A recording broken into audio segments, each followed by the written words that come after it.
Jamuna future পার্কের ঈদ আয়োজনে প্রতি বছরের মতো এবারও চলছে কোটি টাকার ঈদ অফার। জমজমাট ঈদ শপিংয়ের আনন্দে ভিন্ন মাত্রা যোগ করেছে এই আয়োজন। আসন্ন ঈদ উল ফিতরের আনন্দকে বহু গুণে বাড়িয়ে দিতে রমজান মাসব্যাপী এই আয়োজন করেছে যমুনা ফিউচার পার্ক। রোববারও 3টি ফ্রিজ সহ 5 শতাধিক পুরস্কার জিতেছেন ক্রেতারা। বিজয়ীদের হাতে এই পুরস্কার তুলে দেন যমুনা গ্রুপের সেলস অ্যান্ড মার্কেটিং বিভাগের পরিচালক ডক্টর আলমগীর আলম।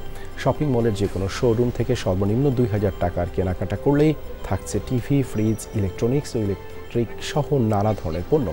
এই ক্যাম্পেইন চলবে চাঁদ রাত পর্যন্ত। শপিং এক্সপিরিয়েন্সকে বহুগুণে বাড়িয়ে দিতে আমাদের যে ওয়েবসাইটটা আছে, আমাদের যে পেজ আছেন সুনির্দিষ্ট, সেই পেজে তারা তাদের যে ভাউচার সেটা আপলোড করে এবং সে আপলোড করার সাথে সাথেই তারা যদি সৌভাগ্যবান হয় একটু নোটিফিকেশন পায়। এটি লগারিদমের মাধ্যমে স্বয়ংক্রিয়ভাবে তাদের পুরস্কার সুনিশ্চিত করে এবং কোনো রকম হাতের স্পর্শ ছাড়াই।